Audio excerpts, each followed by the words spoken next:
Hi, my name's Lawrence Knott, and I'm going to give you an overview of the Mighty Oaks Resilience and Wellbeing Program. I'm a leadership and resilience coach and consultant, and I love helping people tap into their innate capacity for change and insight.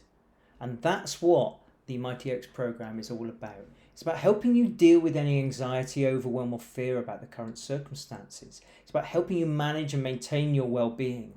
And it's also an approach to helping you tap into your resilience and confidence in a way that is a little bit different to other programs. And ultimately, it's about helping you take some action. But to do that, for us many, we need to clear our mental hurdles, come from a greater place of clarity, and create a plan, and then start moving forward. So Mighty Oaks is a little bit different to other programs. It's about personal insight and realization. And fundamentally, it's about looking at how the mind works.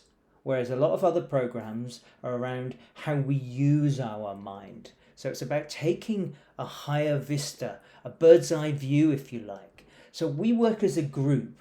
I deliver this program online. We use Zoom, there's breakout rooms, there's all sorts of exercises.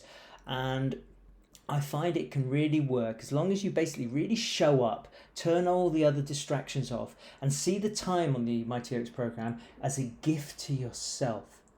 I've had over 100 people complete this program now, and many would say it's given them a new insight into their, not just themselves, into life. So there are 3 learning objectives. I'm just skimming through this to give you a flavour of what we'll be doing together as a group. The 3 objectives, the first of which is how the mind only works one way. How basically the metaphor we use is mind is more like a projector. Everything is coming from within your mind in your entire felt experience. But it doesn't look like that.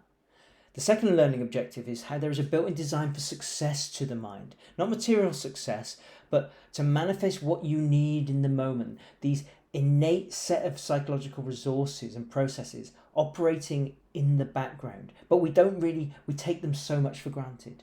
And the third learning objective is the more you see how it works from the inside out for yourself, that begins to create shifts. The more you see that there is this design for success, that creates space. And if you like, sometimes life can feel like a white knuckle ride.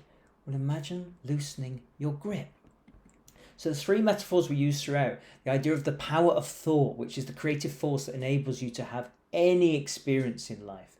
Consciousness as the gift of awareness. And mind as the intelligence running through all living things. These are just metaphors, if you like, to help you navigate the program and to help me communicate something that ultimately I am pointing you towards. So for me, the big thing for this program is how you connect as a group. So there'll be lots of exercises, lots of chances for you to share stories privately in pairs, but also as an overall group. To basically share something that we fundamentally all have in common. One of the feedbacks we often have from the program is how we are all in the same boat. But ultimately we end up basically getting really caught up in our thinking and creating a lot of separation between ourselves.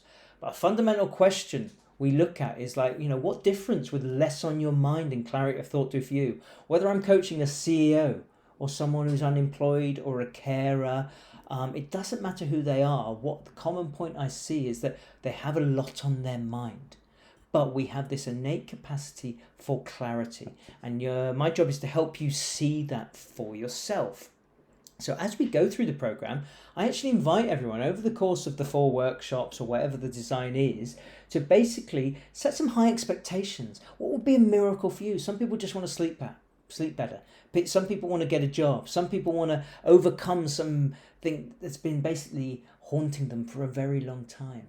And I invite you to basically create a little bit of expectation, but also within that, some curiosity about what becomes possible when you see how your mind really works. We do loads of thought experiments about how the mind works and how we think it works. And what you see, hear and feel isn't what is out there. And we have a bit of fun with basically, how one of you will see things a certain way and another participant will see it in a completely different way. I want you to get curious about that. So we do a lot of exercises where it's very much about listening. Now, If you think about one of the core skills in life, in my opinion, is the capacity to communicate. But to communicate effectively, we need to be a good listener. So, whilst a number of the exercises we do have multiple purposes, I want you to get really curious that that conversation going on in your head is going on in other people's heads too. And if we want to grow and develop as a person, one thing I've really seen is when we get curious about other people, step outside of your mind. And I use multiple metaphors and ideas. Now, if this was in person, I'd be giving you some Play-Doh to play with as a metaphor for the infinite versatility and creativity of the mind. But we make it work online.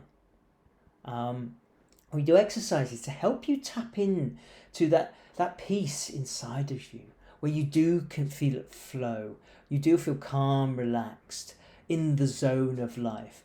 I give you an experience through accessing basically your own memories, your own creative power within, to remind you, if you've got a lot on your mind, it isn't always like that. And what is that force within you that brings you that state where you can basically create, connect, take action with nothing in your way?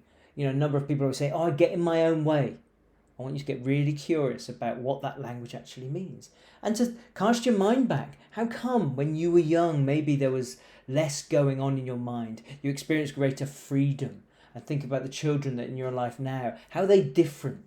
How do you want to tap into what they've got that it seems that you may have lost? So ultimately, one of the cornerstones is how when we have a clearer mind, the world can begin to look very different, and what becomes possible begins to expand.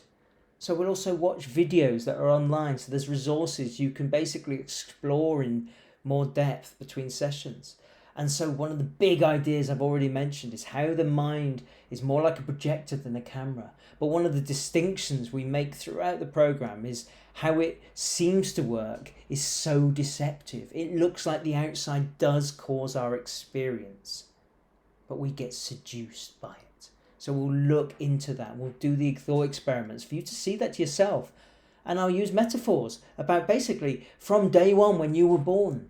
We were, if you like, conditioned into the idea that the outside can cause experience. The teddy bear factor, this little metaphor, has basically changed people's lives as they've seen how we project our feelings onto outside things, stuff, circumstances, and how it is so deceptive. As I said, all we're doing is looking at how the mind works. And so when you take that bigger picture, we also look to nature. What can nature teach us about the intelligence of mind? That intelligence that is running through the murmuration of starlings, the pufferfish creating his crop circles. So when you begin to see that it's not just you living up in your head, there's a deeper intelligence running through us all, that, I promise you, can open up a whole new world of possibility. And we'll also explore just through metaphors that how buoyancy is built into the design of your mind. And you know that roller coaster, days when you feel so low and then others you come back up. What is really driving that? Experience is ebbing and flowing.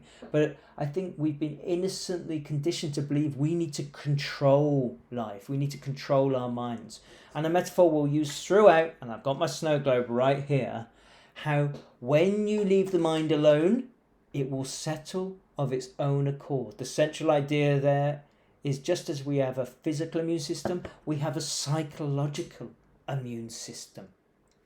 And ultimately, it's when we take a bigger view of life, things shift for us. So central metaphor is how we get caught up in the basement of our minds. That's the suffering. So the whole program is designed to help you see how that suffering is created. But just as when we float above everything, our whole world begins to look different. And through the program, we'll be looking at basically a metaphor here around the diamond within, how we were born with infinite potential, but all those layers, the identification, the stories, the images we create in our mind about ourselves, and how we develop these beliefs of who we are. But ultimately, to one degree, they are a case of mistaken identity. And ultimately, over the years, we build up all these layers and layers and layers. Well, who would you be beyond the story? Who would you be without the story? What does become possible for you? Language is such a powerful thing. So many people start the program saying, I need to do this, I should, I must, I always, I never. Step beyond that language, because that's a story you're telling yourself that is creating limitation. And ultimately, people say, well, can I control my thinking more? Well, what we do is look at the idea of control in a completely different way. When we begin to see how the mind works, this gives us greater freedom, and freedom equals control. So ultimately, we're looking at how things work versus how they seem to work. Just as it seems like the earth is round, just as it seems like the earth is flat, the earth is round, but it doesn't seem that way. It seems like the sun goes round the earth, but it doesn't. These are metaphors for seeing how the mind works versus how it seems to work. It is so deceptive. And so, this has been just an overview of the program. As I mentioned, that this is how the mind works. And when you see how it works, there are implications. And in the final workshop, we look at what those implications are for seeing how it works from the inside compared to how it basically seems to work from the outside in. And we look at basically how it can show up in your life. And there are implications. For example, here, the future is an incomplete equation. How much of us spend so much time out in the future? So, this is the whistle-stop tour of the Mighty Oaks program.